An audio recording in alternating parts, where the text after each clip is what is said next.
Esse vídeo foi gravado originalmente em português, mas tem uma faixa de áudio extra e legendas em inglês também que você pode escolher.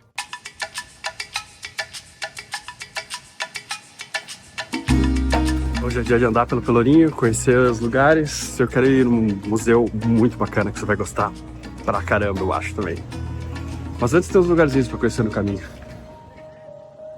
E legal é que aqui, talvez por essa tradição na Bahia, que eu vejo que várias cidades têm uma cidade alta e a baixa, não sei, aqui parece que se manteve muito mais histórias, construções, do que de repente outras capitais que esses prédios foram substituídos, soterrados, assim, é a impressão que eu tenho. Tem uma concentração muito grande de prédios históricos num lugar só. Caminhando com calma, sem pressa, nesse museu a céu aberto que é o Pelourinho, além da beleza, da arte, da arquitetura, dá para sentir o choque de civilizações, crenças e povos que aqui se encontram todos os dias. Não sei se há no Brasil algum outro lugar com tantos museus diferentes e um sincretismo de religiões e culturas tão distinto. De repente você vê uma placa escrita em uma língua africana que você não conhece, há algumas por aí.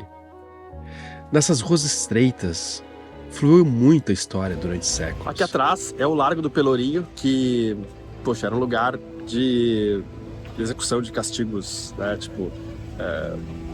principalmente para os escravos, né, então é um lugar bem triste na sua origem, mas hoje é um lugar que vibra, cheio de arte, cheio de história, muitos turistas conhecendo essa cultura, então tem uma aura bem legal hoje de um lugar que já foi bem tenso. Recentemente, no episódio que eu fiz de Cairu, das igrejas que mostrei lá, né, que eu falei que foram feitos com trabalho de escravo, muita gente não, foram poucos comentários, mas me chamaram a atenção dizendo que, poxa, porque não teriam capacidade os índios e os negros de fazer algo assim. É um comentário extremamente racista, né? E também falso, porque há centenas de relatos da época, de cartas, de registros, de contabilidade, históricos, todos verificáveis e que você pode checar. Então, uma ideia meio absurda dessa, baseada num preconceito e numa vontade de que o mundo seja dessa forma, não sobrevive muito tempo. Infelizmente, com as mídias sociais, certas pessoas postam isso, inclusive fazem documentários com essas ideias, passando como se fosse algo estudado ou verdade. E alguns influencers até, acabam tendo credibilidade no meio de alguns grupos espalhando essas bobagens, mas é verificado por qualquer um. Se tiver um pouco de lógica e olhar, por exemplo, cartas antigas, Padre Anchieta, por exemplo, ou vários outros, que não teriam motivo nenhum ou nenhuma agenda atual, né, do que essas pessoas falam, você vai ver eles falando literalmente isso, sabe? Você vai ver, por exemplo, nas missões, que eu conheço um pouco mais, porque é perto da minha região, né, parte delas foram no Rio Grande do Sul, você vai ver que nesses 500 anos de história de colonização, os povos daqui tinham sua cultura, faziam muitas coisas interessantes que tomaram o mundo, né, de culturas agrícolas, como a mandioca, o fumo, o tomate e várias outras coisas. Mas não só isso, aprenderam também muitas técnicas europeias, os povos das missões que eu estava citando faziam violinos, sabe? Então, é lamentável que se veja comentários assim. E o legal da realidade, sabe, é que ela sobrevive nesses documentos, sobrevive em coisas muito físicas e difíceis de contestar se é sério, se vai a fundo, né? Mas essas evidências físicas, concretas, sabe, ou coisas que foram escritas muito antes dessas nossas ideologias de hoje existirem, elas dão um fiel na balança importante que, se você não é um fanático, você vai escutar, você vai ver a contradição, a lógica, né? É mais ou menos que nem o julgamento, né? Na justiça, assim, tem argumentos a favor, contra, as contradições contam muito para você desnudar a mentira, né? E ter uma noção das coisas factuais, não opiniões, mas factuais. Bom, só para encerrar a discussão, Aleijadinho, o maior dos escultores do Brasil Colônia, era negro e nasceu escravizado.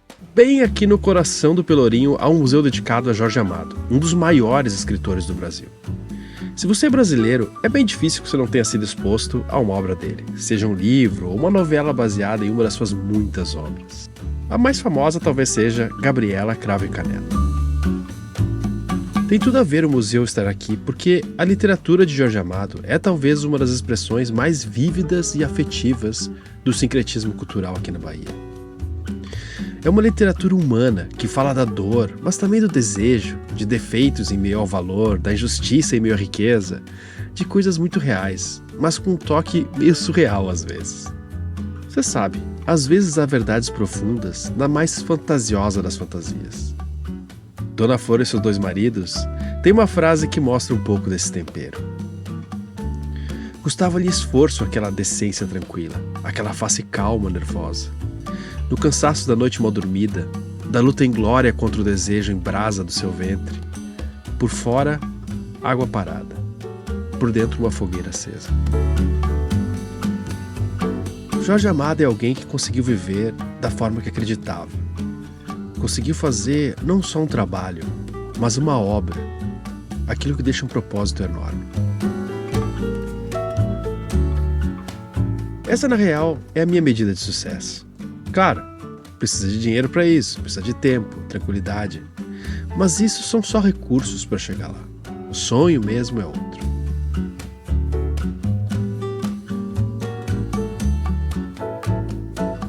Aqui de cima da sacada é um visual muito bonito. Dá para ver incontáveis torres de igrejas para todos os lados. É o cenário perfeito para um filme de época. E a Baía de Todos os Santos, ali.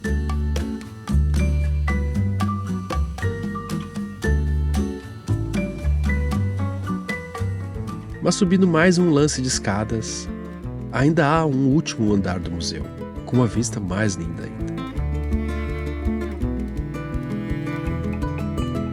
Há várias frases lindas que eu li pelo prédio, como essa. A poesia não está nos versos. Por vezes, ela está no coração. E é tamanha a ponto de não caber em palavras. Ou, mas eu o tentarei como ele próprio aconselhava, pois o importante é tentar, mesmo o impossível.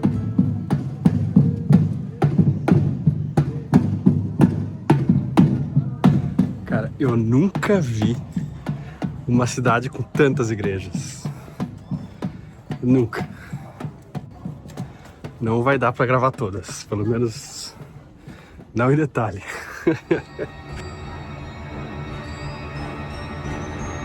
Catacumbas, olha lá, cara, que tenebroso.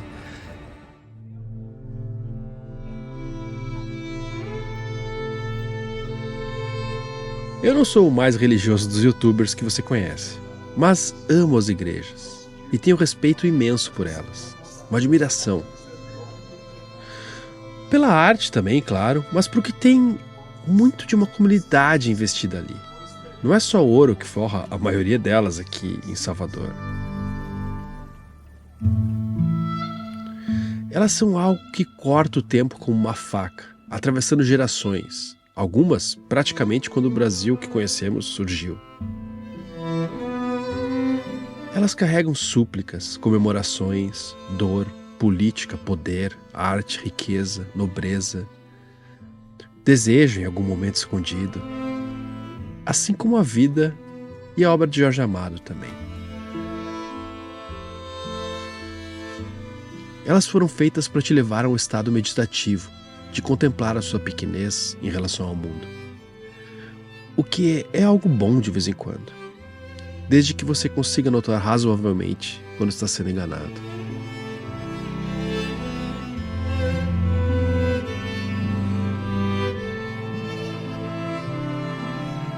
Algumas estão super bem preservadas e outras são um diamante bruto, esperando alguém lapidar e trazer elas de volta à sua grande glória.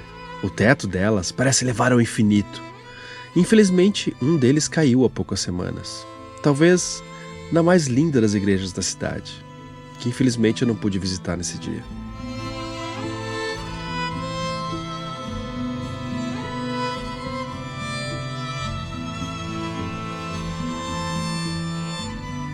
e na semana da morte do Papa Francisco, que foi um papa que vai dar muita saudade, eu acho, é ainda mais intenso visitar lugares assim.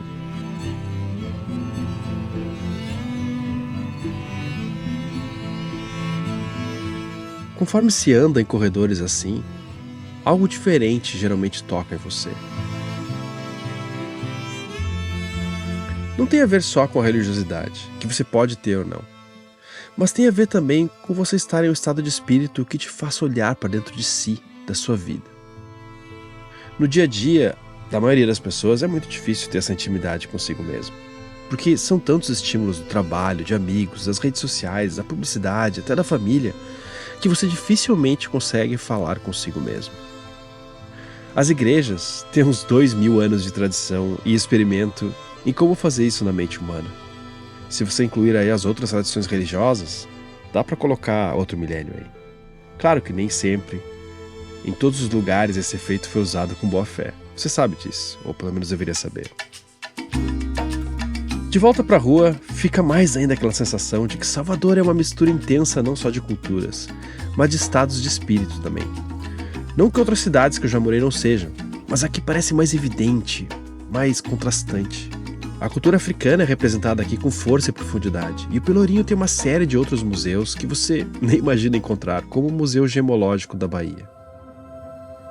O Brasil é um grande exportador de pedras preciosas e semi-preciosas para o mundo, e a Bahia é um dos estados que mais contribui para isso.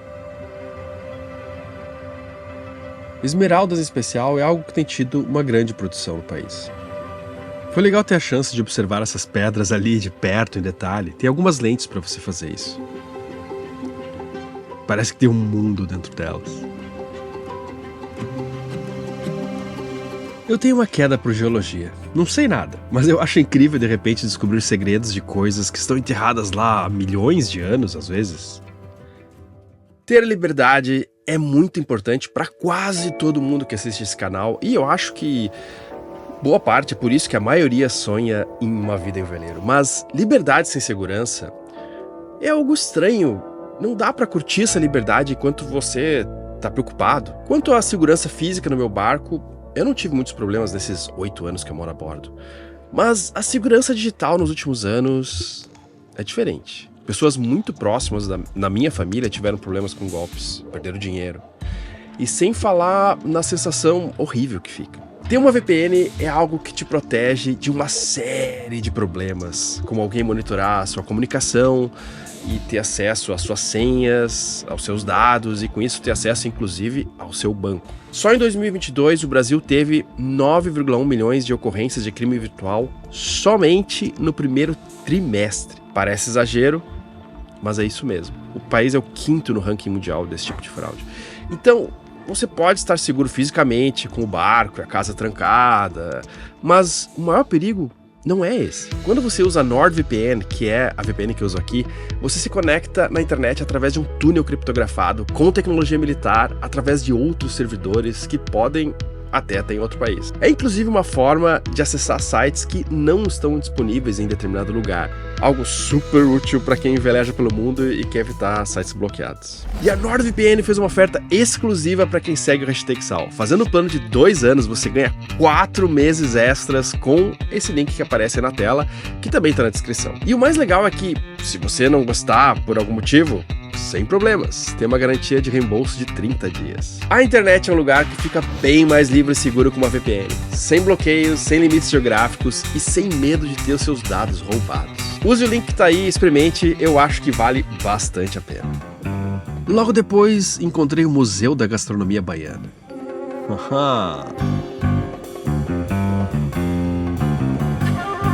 Museu da Comida. Cara, eu sempre achei que deveria ter um lugar assim. Não é muito grande aqui, né? Mas é legal. E só que, somado ao fato que é meio-dia em ponto, e eu já falei isso em outro episódio, meio-dia em ponto, você sabe o que acontece com esse velejador, youtuber, sei lá o que, gaúcho, da fome.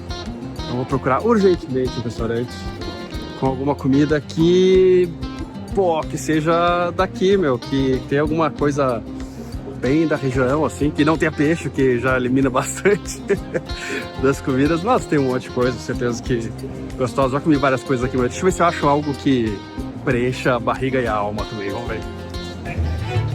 Quando você acha que já visitou um monte de praças incríveis, igrejas antigas, parece outra, que você nem esperava, porque você estava indo em direção a algum lugar, aí você, sei lá, você se bate com um lugar assim, cara.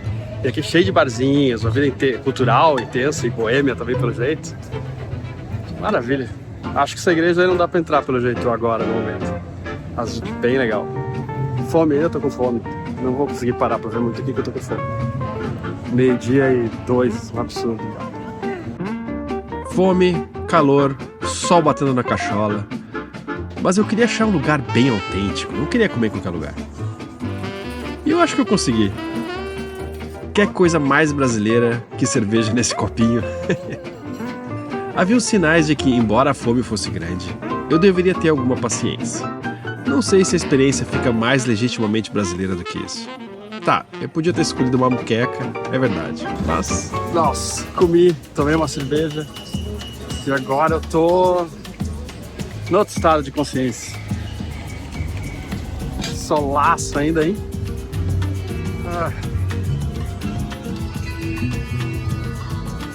Loja de discos maneira aqui. Vou achar um café agora pra ver se eu recupero aí pelo menos 10% da energia que eu tava. Vamos lá, daqui a pouco volto tudo. Mais uma igreja. E, pô, mas como não visitar, cara? Que são demais mesmo. É óbvio que existem igrejas maravilhosas por todo o Brasil, né?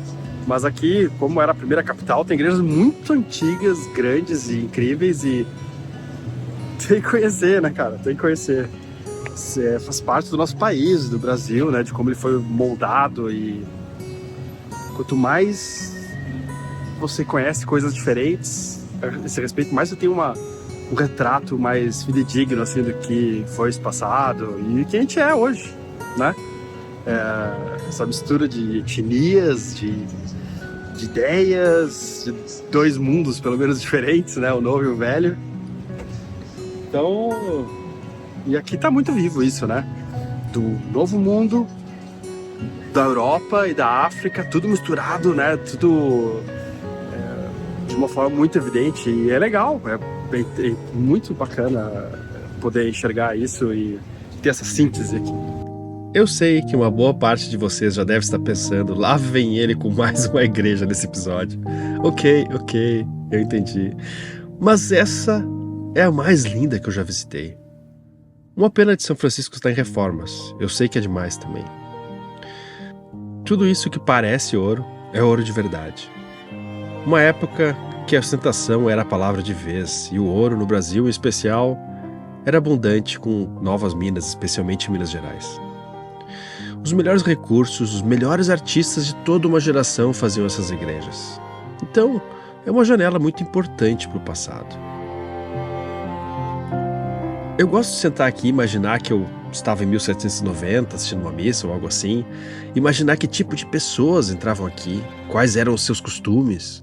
Será que eu iria conseguir entender eles falando 100%? A missa com certeza não, porque era em latim. Recentemente, na década de 1960, que se começou a fazer em português.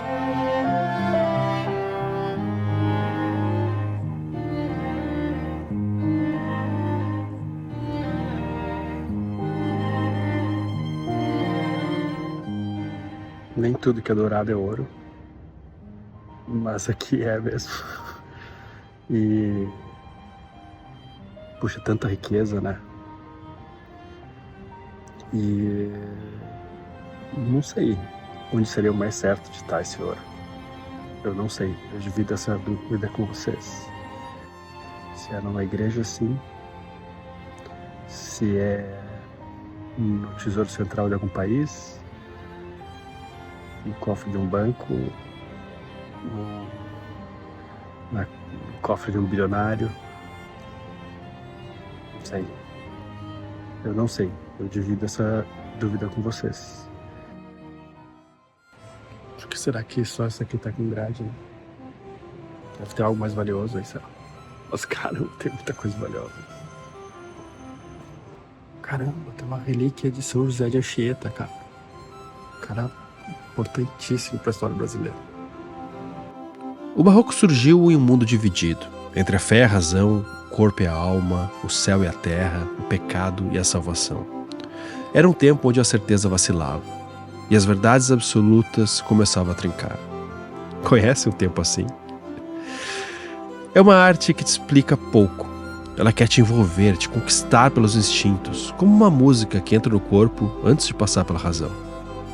Então é bem difícil fazer um texto sobre igrejas que não fique só dizendo o quanto são bonitas ou lindas.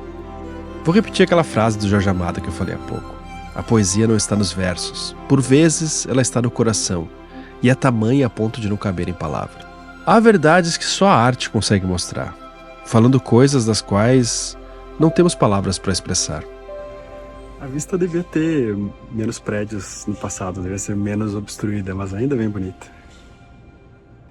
Imagina se desse fazer um time-lapse de 5 séculos aqui, ó. A inteligência artificial deve fazer, só que deve mentir bastante. Então fui conhecer a cripta. Pô, cripta e catacumba no mesmo episódio? Durante a restauração da catedral que terminou em 2018, uma escadaria foi descoberta sob uma lápide, revelando uma antiga catacumba escondida. Foram encontradas ossadas humanas, 13 crânios, além de pinturas nas paredes e peças sacras. Há lápides de várias pessoas aqui enterradas na igreja, como era de costume na época. Entre elas, a de Mendes Sá, que foi o terceiro governador-geral do Brasil, falecido em 1572. Fiquei um tempo ali identificando as lápides mais antigas, mas elas estão lá em cima da igreja, aqui a maioria do século XIX. Foi legal conhecer essa que é considerada a igreja mãe do cristianismo no Brasil, um lugar onde fé, política, arte e guerra se misturaram no Brasil colônia. Basicamente uma crônica feita em pedra, madeira e ouro. Depois de tantas igrejas, eu já estava pronto para pecar novamente, e o Cravinho era um bom lugar para isso. Esse é um bar típico aqui de Salvador, onde tem várias cachaças com infusões de ervas, e a mais famosa é justamente o Cravinho. Então, melhor ir no clássico, né? Dizem que tem um petisco aqui de moela de frango fantástico também, mas ainda estava com o almoço na memória. Me disseram que esse é o típico lugar que você vai depois ou antes de uma festa, mas fica aberto durante o dia também. Talvez eu seja um pecador nato mesmo, mas depois de tantos pensamentos profundos, combina bem um happy hour com uma cachaçinha.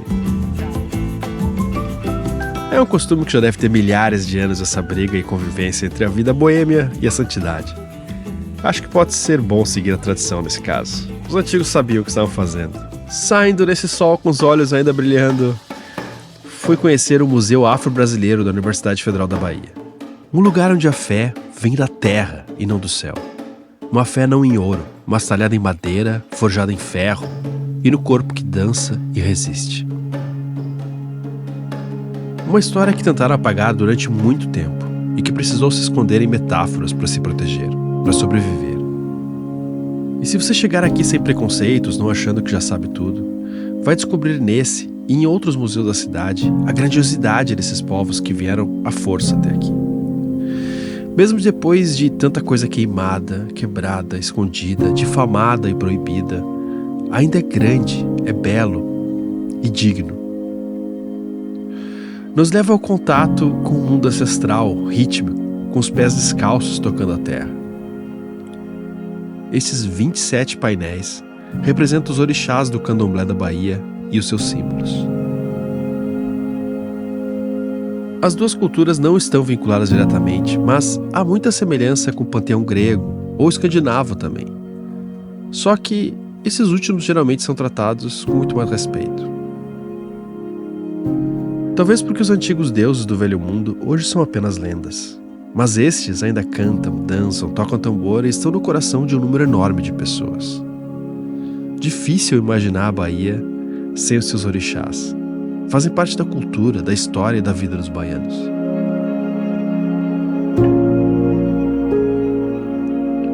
No mesmo prédio aqui fica o Museu de Arqueologia e Etnologia, que é o elo que faltava, o indígena, que já estava aqui e viu o europeu chegar e construir catedrais, vir trazer os negros que resistiam em quilombos. E se das catedrais se escuta cores em latim e dos terreiros sons de tambores, aqui é um museu que se sente sussurros, com peças ainda mais misteriosas para mim. Dos milhões que viviam no Brasil, restam poucos. A maioria morreu de doenças trazidas pelas naus que chegavam. É claro que muitos povos resistiram, mas muitos deles citados aqui no museu já não existem mais. Muitos deles sobrevivem em nós, na genética, na cultura, na língua e até na tecnologia. Esse lugar foi construído em cima de vestígios arquitetônicos do Real Colégio dos Jesuítas, fundado no século XVI. Então ele é meio que um sítio arqueológico também, com algumas peças de cerâmica portuguesa em exposição. Há, obviamente, várias peças de cerâmica indígena também, essas aqui usadas como urnas funerárias, que foram encontradas em várias partes do estado da Bahia. Cada um desses vasos é um sussurro de um ser humano que viveu, amou, sofreu e riu da mesma forma que você ou eu. Talvez algum deles tivesse um sonho doido como viver em um barco, ou sei lá que loucura que alguém desse povo podia sonhar. Mas toda sociedade precisa de alguns malucos sonhadores. Foram alguns deles que conseguiram chegar aqui, vindo da Europa, e depois de 15 séculos, somos essa mistura que está contando aqui a história. Uma mistura colorida, temperada, profunda, às vezes violenta, mas que é o país que eu amo, mesmo que às vezes eu não compreenda por completo. Esse rolê em Salvador me ajudou a entender ele um pouco mais. Afinal, o que vemos nas ruas é a sequência de tudo isso. Peguei uma água do senhor Epaminondas ali, gente boa. Conversei com ele, ele tava triste que o pessoal agendou o Pix e não pagou, meu. Que sacanagem. Apresentou assim, ele olhou rápido. Pô. E tô caminhando aqui. Foi para outro lugar bacana. Vários cheiros, aromas de temperos. Feira na rua é muito legal, né? Eu gosto. Em dias assim eu aprendo a amar o Brasil ainda mais, mesmo reconhecendo todos os seus defeitos e injustiças, porque afinal é um amor real, não utópico. Como dizia Clarice Lispector, até cortar os próprios defeitos pode ser perigoso. Nunca se sabe qual é o defeito que sustenta o nosso prédio inteiro.